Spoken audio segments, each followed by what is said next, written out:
Hi everybody, I'm Jeff Gluck. Welcome to SceneDaily.com. I'm here with Kenny Bruce and Lee Montgomery, the man we call Limo. And we're here to talk about... among other things. Yeah, right. That's what we call him to the space race, right? But, we're here to talk about Atlanta and the chase implications that we have for this week. There's only 2 races left. So, guys, it's kind of struck me how in past years, like when we talk about Jeremy Mayfield making the chase and racing his way in at Richmond, we had guys really going for it. And this year, I feel like it's been all year leading up to this, like a lot of points racing. Montoya's been talking about just top 10s. And I feel like this is going to be, these next 2 races, a battle of who can get a couple top 10s. And we're going to go to Atlanta saying who's going to drop out, who's going to make a mistake. I mean, do you get that sense at all? I think somewhat. I think with certain drivers, yeah, you mentioned Montoya, and he's absolutely done that this year. But I can't imagine that Kyle Busch and Brian Vickers are going to just say, oh, I just need to get a top 10 this weekend in Atlanta and then do the same thing at Richmond. If they're outside, there's absolutely no benefit in just trying to points race, because what does it get you? They've got to go for it. And I think some other guys that are close to that cutoff, as most of them are actually, they're going to have to say, well, we got to really go for it this weekend. I don't know if a top 10 is going to be able to do it for them or not.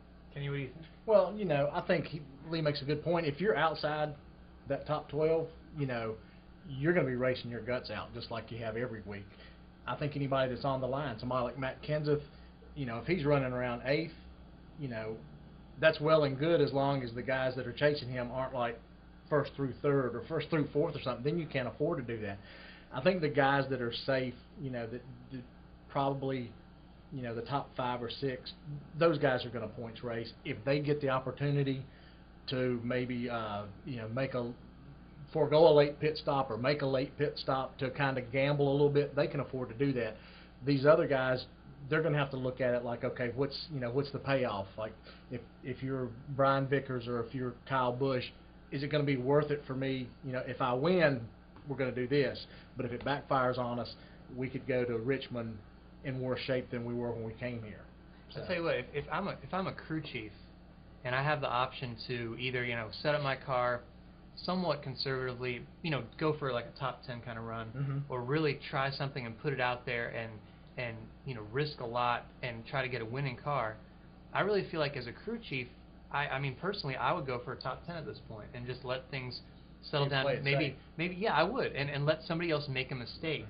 Or hope somebody else blows a tire or blows an engine or gets caught up in a wreck, then go to Richmond and see what you have to do. But I mean, I don't, what do you think? Well, we saw that at Michigan somewhat with Mark Martin, who gambled on fuel mileage and ended up losing a lot of positions. But it worked for Vickers at the same time. It worked for Vickers, and Vickers is in a little bit different position at that point.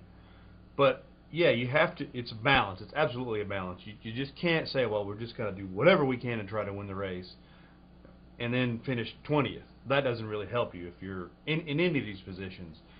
It's a balance between absolutely going for it and looking at the points and who you're around. It's almost as if these guys that are 7th through 14th or whatever the point system, how it breaks down, they have to race each other. They can't look at Jimmy Johnson, Jeff Gordon, or guys outside, the chase battle and all that. They have to race each other and look at what they're doing and try to beat them rather than trying to win the race necessarily.